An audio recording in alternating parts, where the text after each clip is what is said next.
grabar, me olvido mucho poner grabar. Entonces, en relación a eso, ahora sí, se ve lo que estoy compartiendo, ¿no? Sí, se ve. Ya. Ahora vamos a entrar a la no competitiva, ¿no? La competitiva queda claro con relación a todo lo que hemos hablado, es un competidor, ¿no? El inhibidor y el sustrato. En el caso de la no competitiva, no va a haber una competencia del inhibidor y el sustrato, pero van a ingresar a sitios diferentes. A ver quién me explica esta descripción. Yo, Inge. A ver, Guadalupe. Sí, dime Guadalupe. Te voy a anotar. Ya. El inhibidor puede ingresar lo que es a la enzima libre, como también puede ingresar al complejo enzima sustrato. Ya. Y puede darse por dos caminos. A ver, ¿cuál es el...? Mamá. ¿Cómo dijo Inge? Si bien cuando quiero bañar. se forma el complejo enzima sustrato, puede ingresar el inhibidor. Perfecto. Pero también puede ingresar primero el inhibidor, ¿no es cierto? Ujú. Entonces, eso también tiene que estar entendido. No solo, porque si tú me dices, cuando es no competitiva, el inhibidor ingresa al complejo enzima sustrato, no estamos hablando de una inhibición no competitiva. ¿De qué tipo de...? También le dije, Inge, que ingresaba también lo que es a la enzima libre. Ah, ya, ¿no? Entonces, sí, eso sí está bien, pero cuando Sí. entra a la enzima libre, no nos olvidemos que al formar este complejo enzima inhibidor, el sustrato todavía puede ingresar, ¿no? No es como esto, porque si tú me dices, Sí. la enzima libre puede aceptar al inhibidor y la reacción queda ahí, no, puede aceptar. ¿Por qué? Y eso quiero, está bien, Guadalupe, gracias. Entonces, en relación a eso es que se tiene que comprender que en este tipo de inhibición no competitiva pueden ingresar ambos. La enzima va a permitir que ingrese tanto el inhibidor en una parte de la enzima como el sustrato, en ambos. Ambos van a poder ingresar, no como en el caso de la competitiva que solamente puede ingresar uno solo. Aquí pueden ingresar los dos y en diferentes tiempos, ¿no? ¿A qué se refiere en diferentes tiempos? Que si primero entra el inhibidor, igual el sustrato va a poder ingresar. Si primero entra el sustrato, igual el inhibidor va a poder ingresar, ¿no? Entonces, esa es una importante diferencia con respecto a lo que es una inhibición competitiva. Ahora, decimos, si la concentración del inhibidor, bueno, mejor dicho, el inhibidor se une a la enzima libre o al complejo enzima sustrato y damos lugar a un aumento, ¿qué es lo que sucede? Un aumento del sustrato, ¿qué es lo que sucedería? Como lo que dijo hace rato Inge, o sea que el inhibidor no va a tener mucho por entrar porque va a haber una acumulación de sustratos. No va a haber en este caso acumulación, porque el sustrato va a seguir ingresando aquí. No como acá, que aquí si ingresa el inhibidor, el sustrato ya no va a poder ingresar y se va a quedar esperando, ¿no es cierto? Pero aquí no, aquí es independiente. Ingresa el inhibidor y el sustrato también ingresa. No va a haber diferencia. Entonces, por eso decimos que si hay un aumento de concentración del sustrato, no se va a eliminar la inhibición. No vamos a eliminar la inhibición, porque el inhibidor igual va a seguir ingresando a este complejo, a este. Si yo aumento mayor cantidad de sustrato, no importa cuánto yo aumente, porque este inhibidor va a seguir ingresando al complejo. Si la enzima no está libre, entonces puede ingresar al complejo. Porque en el caso de la competitiva, si yo aumento el sustrato, no iba a permitir que el inhibidor ingrese, ¿no es cierto? No permito. Pero si aquí aumento el sustrato no pasa nada, porque este tipo de inhibidor se puede unir cuando el sustrato lo ha hecho. Se ha unido, entonces el inhibidor ingresa de igual forma. Lo único que va a suceder es que no va a haber este camino nada más. Este se va a anular, pero eso no significa que no va a haber inhibición. No significa que se va a anular la inhibición como en el caso de la competitiva. Se va a producir una inhibición porque se va a seguir el inhibidor uniendo al complejo que se ha conformado primero. ¿Sí? Entonces, Eso es lo que permite en este caso, cuando nosotros hablamos de un aumento de la concentración del sustrato. ¿Y qué es lo que sucede con KM en este caso? A ver si se acuerdan. Se va a conservar. Exacto. KM se va a mantener. ¿Y qué pasa con la velocidad máxima? Va a disminuir. Va a disminuir, ¿no? Entonces, ¿cómo explicamos eso? ¿Por qué sucedería eso? A ver, vamos a rápidamente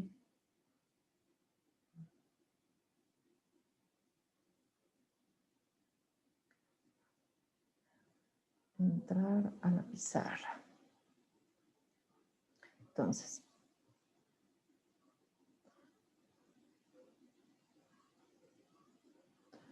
en este caso vamos a hablar de lo que es entonces la inhibición no competitiva.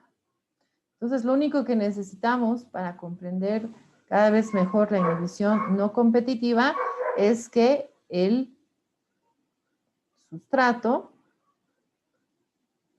puede ingresar al centro activo y el inhibidor puede ingresar en otra parte, ¿no? De lo que viene a ser, ahora vamos a ponerlo acá, por ejemplo. Entonces, puede ingresar sin ningún problema el inhibidor, ¿no? No va a afectar para nada eso. Entonces, aquí lo vamos a poner al inhibidor. Entonces, esto va a suceder constantemente. Cuando la enzima está sola o cuando está junto al sustrato. Eso va a ser indiferente, ¿ya? Por lo tanto, nuestra KM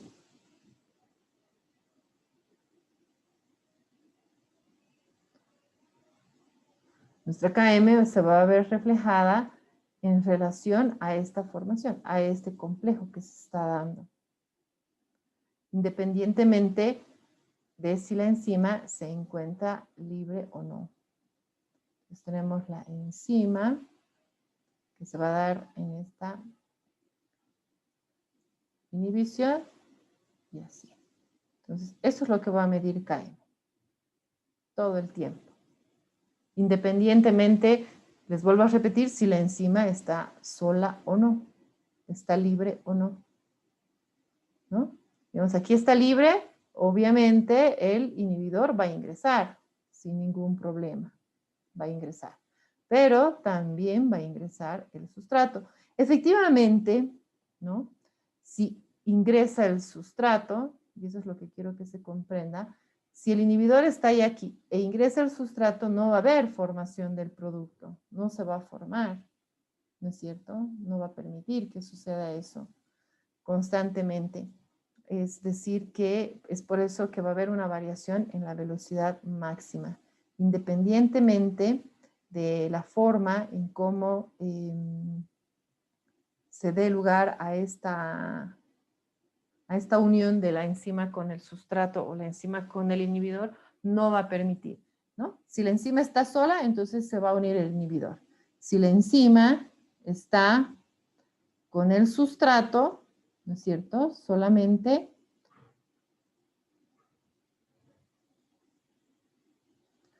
entonces el inhibidor igual se va a unir. Y se va a seguir formando lo que estamos viendo aquí. Se va a seguir formando esto y se va a seguir formando esto, este complejo. Por lo tanto, KM no se va a ver afectada porque el centro activo siempre va a estar ocupado. Si bien es por el sustrato, no va a formar el producto, pero va a estar ocupado. Es por eso que KM va a ir manteniéndose en su reacción, no va a haber ningún aumento ni nada, se va a mantener, pero sí va a haber una variación en la velocidad, porque ya no va a haber una transformación. Es decir, si bien el sustrato ha entrado al centro activo, este no va a permitir, ¿no es cierto? No va a dejar que se forme lo que nosotros queremos en una reacción, que es el producto. No va a suceder. Y por lo tanto se va a ver afectada su actividad catalítica, su velocidad. No va a haber ya una velocidad que permita la formación. Entonces va a ir disminuyendo. Va a disminuir, o sea, va a producir la reacción catalítica mientras no ingrese el inhibidor a la enzima y se pueda producir la reacción. Pero eso va a ser en menor proporción, obviamente. Entonces la gráfica, no se olviden, ¿no? Siempre ustedes tienen que, por favor, tomar en cuenta que las gráficas son muy importantes para interpretar una con respecto a la otra.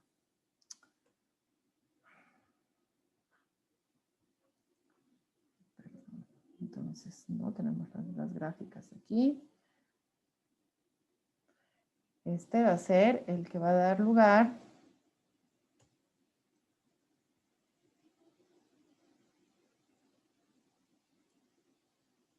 al que es una sin inhibidor. Vamos a poner esta.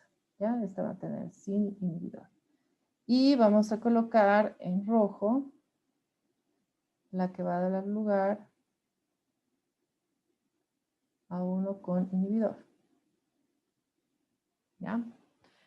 Estamos diciendo, por lo tanto, ¿no? Si nos toca graficar, dependiendo de los datos o de la gráfica, como en este caso, vamos a ver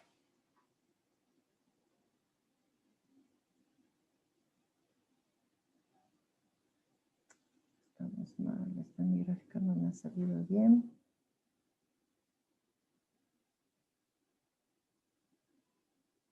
Este tiene que ir un poquito más.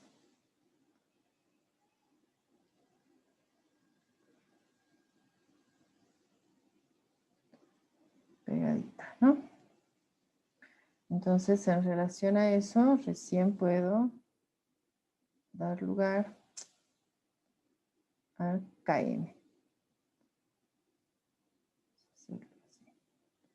¿No? Entonces, en este caso, KM no va a tener ninguna variación, porque va a ser prácticamente en la misma línea, pero sí después va a ir habiendo una disminución de la velocidad máxima, ¿no? Como mostramos aquí, porque efectivamente, al no estar,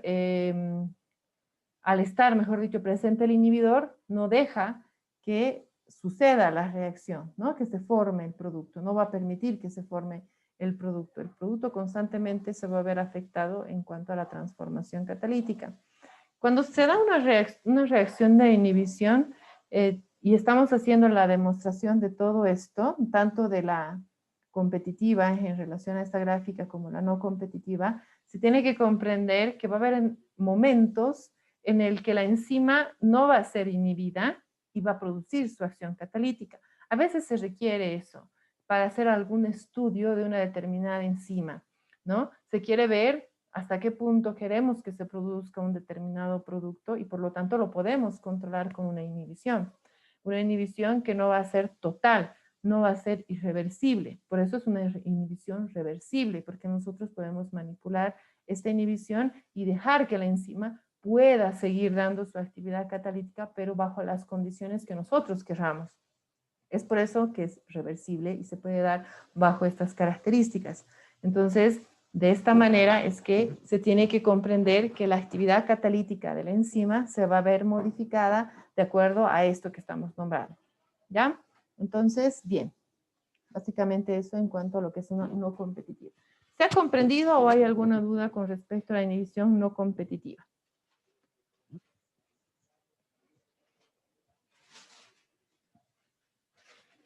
¿Está claro entonces? A ver, si pregunto a cualquiera de ustedes, tendría que poderme responder. Vamos a ver. Norma. ¿Está Norma? Sí, doctora. A ver, dime Norma, ¿a qué se refiere la inhibición no competitiva? Yo le he entendido, doctora, que va a ingresar a la enzima en tiempos diferentes o va a entrar el sustrato y el inhibidor, algo así. También. ¿En qué momentos puede entrar el inhibidor? A ver, dime. ¿Cuando la enzima está libre? ¿Cuando está con el complejo? ¿O cómo? En la no competitiva. ¿Y qué puedo yo? Ay, A ver, dejaremos un ratito a Norma que termine de responder y después me responde otra vez. Está bien, perdón.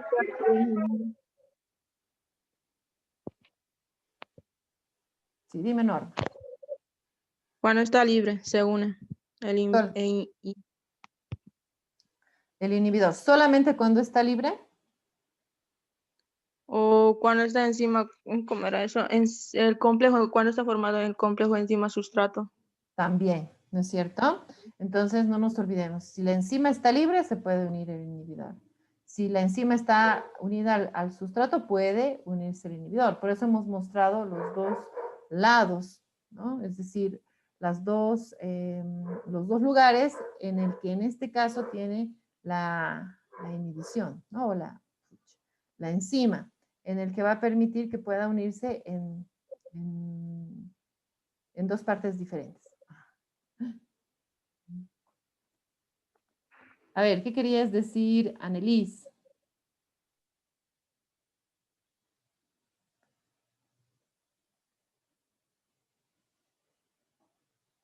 Bien, entonces, dime, Annelies. Que el inhibidor se puede unir tanto igual como la enzima, como el sustrato, disculpe. ¿El inhibidor se une al sustrato? No. El inhibidor y el sustrato se unen a una enzima libre. Sí, ¿no? Se pueden unir en diferentes tiempos, como hemos dicho, Sí. ¿no? Si la enzima está libre, sí, dime. Es aquel que no elimina lo que es la inhibición, ¿no? Pero, o sea, se unen en diferentes sitios y a diferencia de la competitiva. Exacto, se unen en diferentes sitios, ¿no? Son sitios diferentes como tienen aquí. El sustrato se va a unir en un sitio, el inhibidor en otro. Por lo tanto, da lugar a este tipo de inhibición cuando la enzima está libre o cuando la enzima se ha unido al sustrato.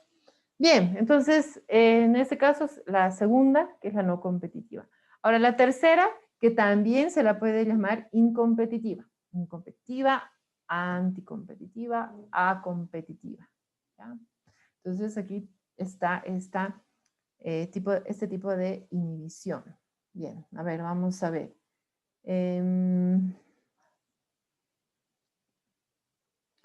Kelly, ¿está Kelly?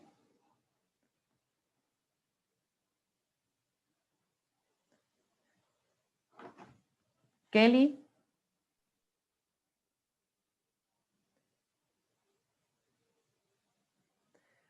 Kelly, ¿a qué se refiere la inhibición incompetitiva o acompetitiva? ¿Qué recuerdas de lo que hemos explicado, por favor?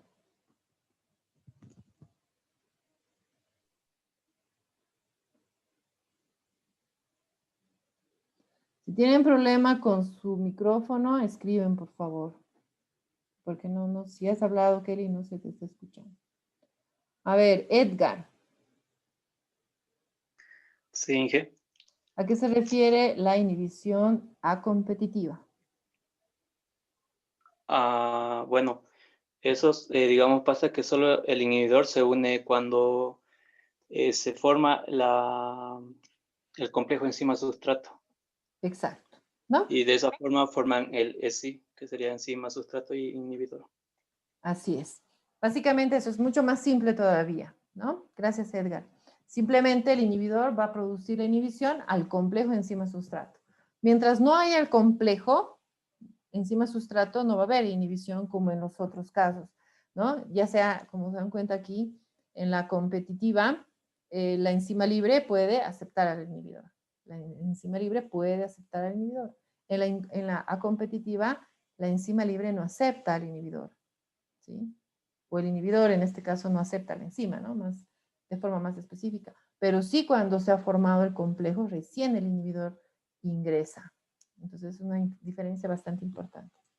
Ahora, si hay un aumento de la concentración del sustrato, ¿qué es lo que va a pasar? Va a favorecer a la inhibición. ¿Por qué?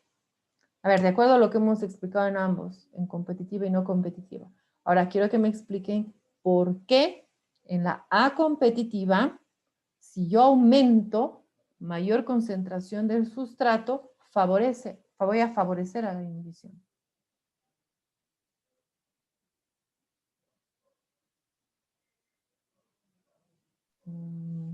A ver, Ella será porque si aumenta la más concentración de sustrato, más complejo enzima sustrato va a tener, y mientras más complejo enzima sustrato va a tener, entonces el inhibidor va a tener más oportunidad para unirse al complejo enzima sustrato.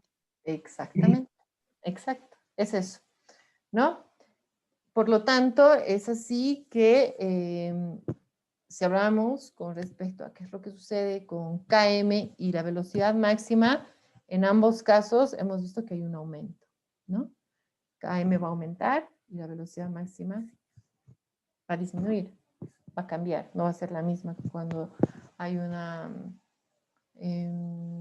reacción sin inhibición. Así que de esa manera lo tenemos que comprender. ¿Alguien que no lo haya comprendido, que tenga alguna duda todavía sobre estas tres inhibiciones?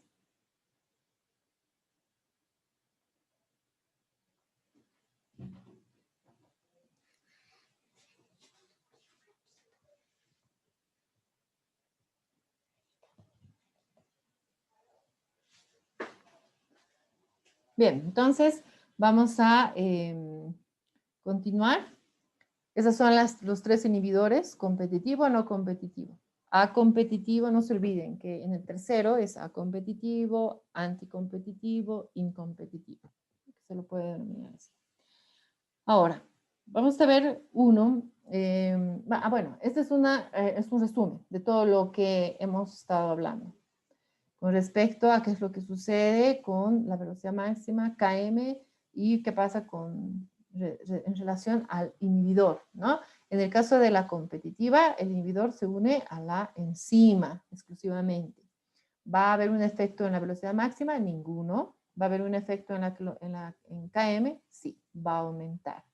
En el caso de la no competitiva, el inhibidor se une a la enzima libre o al complejo enzima sustrato. ¿Qué pasa con la velocidad máxima? Disminuye.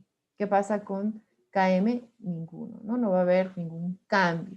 En el caso de la acompetitiva, el inhibidor se une al complejo enzima sustrato. La velocidad máxima se va a ver disminuida y de la misma forma también Km, ¿no? Con respecto a que en este caso estamos haciendo referencia a cómo se va a producir en las tres inhibiciones estas variaciones. Bien, vamos a ver los inhibidores irreversibles, que solamente es una forma en la que se va a producir. ¿Ya? Estos inhibidores irreversibles, como hemos dicho, van a inactivar a la enzima de forma permanente, ¿no? Entonces va a haber una modificación covalente que va a producir el inhibidor y no va a dejar que la enzima vuelva a tener su acción catalítica. Su acción no se describe por una constante de K, como hemos hecho, ¿no? Sino por una constante de K, pero con un apóstrofe, que se me ha borrado aquí, que tiene que estar. Entonces, o por lo tanto, a diferencia de una inhibición reversible, el efecto de los inhibidores irreversibles dependen del tiempo de actuación del inhibidor, ¿no? Entonces, en el momento en el que el inhibidor ingresa al centro activo, pasa esta modificación covalente en el centro activo, se ven afectados sus aminoácidos, los aminoácidos que comprenden el centro activo, y ya no vuelve a poder dar lugar a su actividad catalítica. Entonces, por lo tanto, se denominaría que estos inhibidores son altamente tóxicos. También a este inhibidor se los denomina sustratos suicidas, también se les da ese nombre, porque sí, es un sustrato que va a tener esta acción inhibidora, va a ingresar al centro activo y va a producir esta modificación covalente, dando lugar a que la enzima no vuelva a desarrollar su actividad catalítica, ¿no? Entonces, básicamente, eso en cuanto a lo que es una inhibición irreversible. Ahora, hay tipos de inhibidores irreversibles dependiendo de la reacción, eso también, ¿no? Dependiendo de la enzima a la que nosotros queremos inactivar. Puede ser una enzima que contenga un sitio activo o puede ser una enzima que contenga dos. Entonces, dependiendo de eso, se va a producir una inhibición y se va a utilizar un inhibidor que va a generar esa desnaturalización permanente o esa modificación permanente en la enzima. Bien, entonces eso. Ahora vamos a hacer ejercicios, ¿ya? Con respecto a lo que es la inhibición enzimática y vamos a identificar qué tipo de inhibición es con los datos que les voy a mostrar. Entonces, vamos a hacer algo.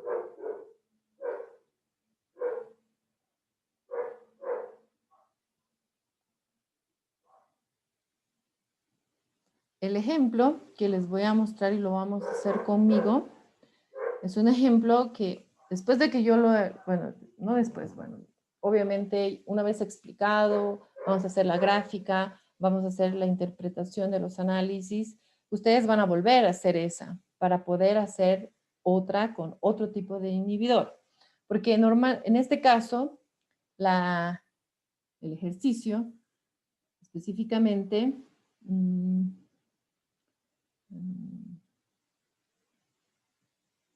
va a pedirnos que nosotros identifiquemos el tipo de inhibidor, ¿sí? ¿Qué tipo de inhibidor es?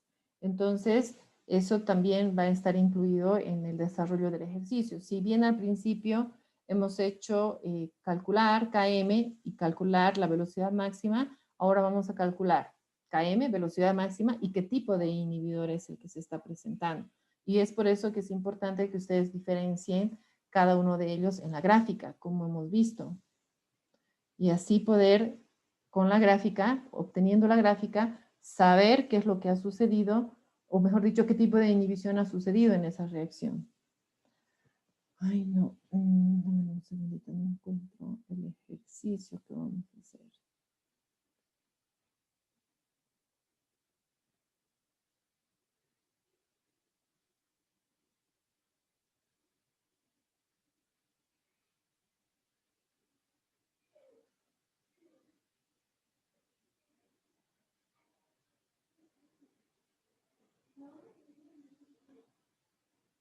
Un ratito.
Bien, les muestro entonces el ejercicio. No lo estaba encontrando, aquí está. ¿Se ve lo que les muestro? Sí, sí se ve. Bien, entonces, en cuanto a este ejercicio, nos dice, ¿no? Los datos cinéticos para la reacción catalizada por la enzima prostaglandina endoperóxido sintasa. ¿Qué hace esta enzima? ¿No? Para que se entienda mejor. En el caso de la enzima, es la que acelera esta enzima, ¿no? La prostaglandina endoperoxidosintasa. Acelera la formación de sustancias que causan principalmente inflamaciones y dolor, ¿no? Entonces se puede hacer, ¿qué es lo que pasa con esta enzima? Con el tiempo puede llegar a generar incluso células tumorales. Por lo tanto, se puede, para evitar esta inflamación y el dolor, se puede utilizar un medicamento que puede ser el ibuprofeno. Entonces, el ibuprofeno va a ser el inhibidor de esta enzima, ¿ya? Ahora vamos a ver qué tipo de inhibición va a producir el ibuprofeno a esta enzima, que es la prostaglandina endoperoxidosintasa. Así es que vamos a calcular, para saber qué tipo de inhibidor es, la velocidad máxima, Km, ¿no? Y en relación a y la gráfica que vamos a hacer, porque necesitamos hacer la gráfica para calcular estos dos, y sabiendo estos dos valores vamos a saber qué tipo de inhibidor es junto con la gráfica, obviamente. Ahora, en todos los ejercicios que ustedes hagan, ¿no? Para poder identificar la velocidad máxima, Km y el tipo de inhibidor, no se olviden que vamos a utilizar siempre la gráfica o de Lind-Weber-Burke, porque hemos dicho que es la que nos permite obtener datos mucho más exactos que en el caso de la hiperbólica, ¿no? En el caso de hiperbólica no son tan exactos. Entonces, vamos a utilizar siempre la Lind-Weber-Burke. Podemos utilizar la otra para tener una idea también, sí, pero los datos seguramente no van a ser tan exactos. Ahora, cuando hacemos la gráfica en Lind-Weber-Burke, ¿qué tenemos que hacer con estos datos? A ver, ¿quién me dice? Es lo mismo que hemos hecho con la cinética enzimática. Los mismos procedimientos, en todo caso. ¿Qué hacemos con estos datos si queremos graficar a partir de Lind-Weber-Burke? ¿Cuál es el primer paso?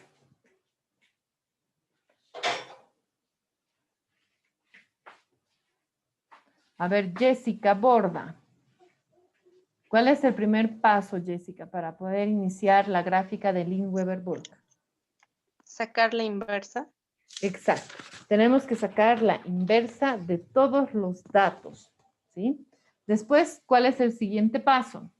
¿Quién me dice? A ver, Lía, ¿cuál es el siguiente paso una vez que sacamos la inversa de los datos?